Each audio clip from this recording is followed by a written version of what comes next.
Let me tell you what a narcissist is.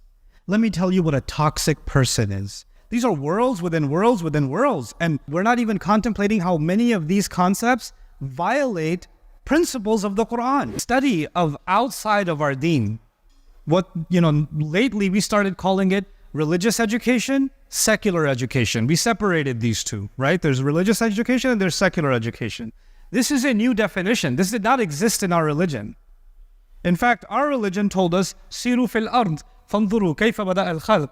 Go, travel in the world. Find out, figure out, contemplate, how did creation begin? How did they learn about the fossils? Learn about the ruins. Find these skeletal structures. Go, find out how creation began. Fanzuru kayfa bada al khalq. This is Allah Azza wa Jal telling the believer not to close their eyes and keep the outside world outside because it will ruin your faith.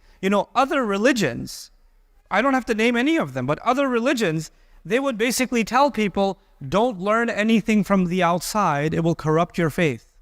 It will make you start having doubts.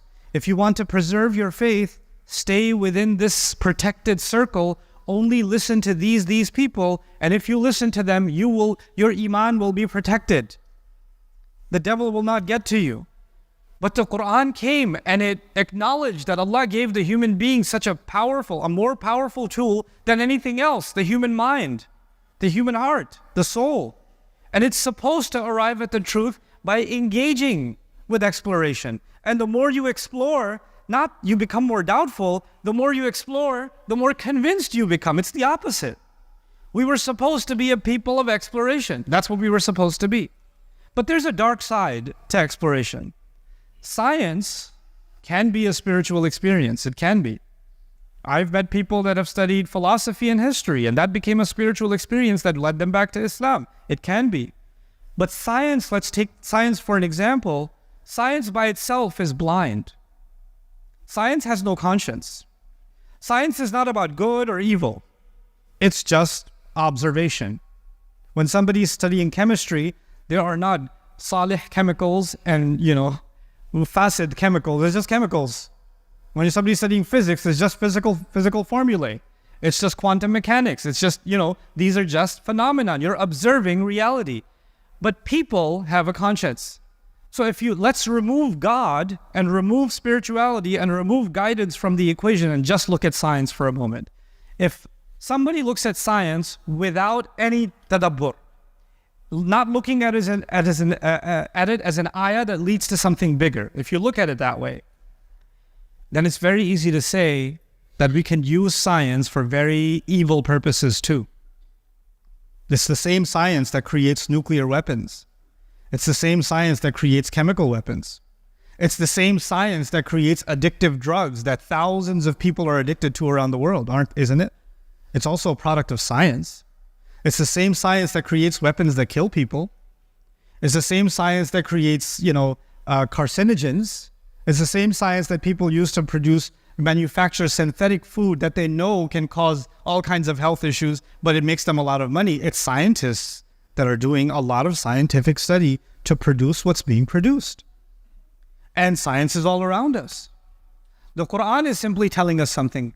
It's telling us that when you look at if you study and explore science, but you are seeking purpose, then you will find it. But if you remove purpose from the equation, then you can turn that into anything. And in fact, that's even true of the Quran. Wild enough.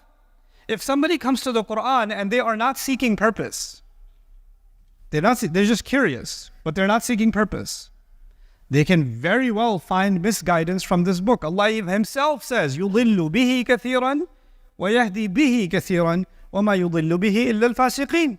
Even the Quran, you cannot get guidance from it if you don't come with the right mindset. I know very, very well-educated professors, PhDs in the study of the Quran that are non-Muslim. I know them. They've been studying the Quran for 25, 30 years. They know more Quran than most Muslims. They know more Arabic and more classical tafsir than most Muslims, but they're not Muslim. They'll go to a conference, they'll discuss a surah for 5 hours and discuss every ayah and discuss the mufassirun, and then their lunch break, they're going to go have a champagne. That's normal for them because they don't come to the Quran for guidance. The same way, you don't have to study the science or study science for purpose.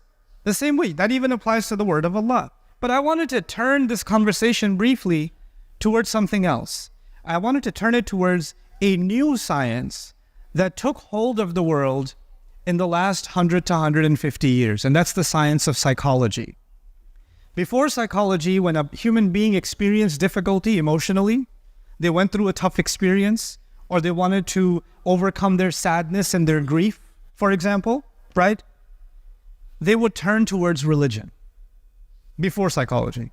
Or they would turn towards philosophy, because philosophy asked the question, what is pain? Why is there suffering in the world? What is this world all about, right? Philosophers try to answer this question. So this doesn't matter what religion, people turn towards religion to answer their questions of the things that were troubling them in their heart. But then philosophy and even the spiritual study of psychology, spirituality, they basically got replaced slowly with this new thing we now call psychology. And a psychology is an attempt to understand ourselves, understand our deepest thoughts, understand our subconscious, understand our emotions, understand other people's behavior, our own behavior, right? You people go to a therapist and say, why do I get so angry all the time? Why can't I stop crying? Why do people treat me this way? Etc., etc. And, I'm a student of psychology myself, and I can tell you, it's a very elaborate science. It's an exhaustive study. It's not just one subject. It's actually multiple departments: social psychology, personality psychology, abnormal psychology. People have dedicated entire academic careers to exploring more and more areas of psychology. All of it, by the way, is connected to something in the Quran. Allah said, "Sadurihim ayatina fil afaqi wa fi anfusihim." We'll show them our ayat inside themselves. And what is psychology doing? It's an exploration of the self. That's what it is. But it fundamentally removes God from the equation. Now, like I said, science without purpose can give you chemical weapons, can give you addictive drugs. Psychology with the removal of purpose, removal of Allah from the equation, what does it give you? Something has to be there that is the ultimate truth. And for what happened in the world of psychology, and what's even crazier is not just in the academic psychology, because of social media, something else happened before I get to my observations, and that is that in any subject, let's say physics, any subject, let's say mechanics, there are people that actually know mechanics, they actually know physics, and those are professors and PhDs and researchers, but they don't have a YouTube page. But there's an 18-year-old who's read a couple of books on it, and he's got 5 million followers on his YouTube page, and he's a much more popular content producer on physics, even though some of his physics is a joke. If academics actually looked at his work, they'd say, what is this? But he's got more followers because now you can present content in a more interesting way, even if it's not well researched, and it will sound convincing, right? So what happened with the world of psychology? There is PhDs and research and analysis and books, and then there are people who come up with their own content, and they'll come up and say, let me tell you what a narcissist is. Let me tell you what a toxic person is. Let me tell you how to draw boundaries. Let me tell you about trauma. And you've got these people that just became self-diagnosing. And now these terms became popular among even the Muslim community. Now you have a young man saying, my father's so toxic. He's always gaslighting me. I need to draw some boundaries between myself and my dad because he's really getting in my emotional space, and I need some healing. And I need to have some self-care. So what used to be arrogance can now be called self-care. What used to be bad akhlaq can now be called drawing a boundary. What used to, what used to be telling, somebody's telling you a harsh truth. وَتَوَاصَوْا بِالْحَقِّ. Meaning you're telling somebody a truth that maybe they don't want to hear, but they need to hear it. You say, this is gaslighting. I'm being gaslit. So now what we do is we take psychology and we actually undermine some of the most important experiences in our lives, because the ultimate thing is I need to feel good. Anything that gets in the way of me feeling good is bad for my psychology. So the ultimate goal is to keep yourself happy.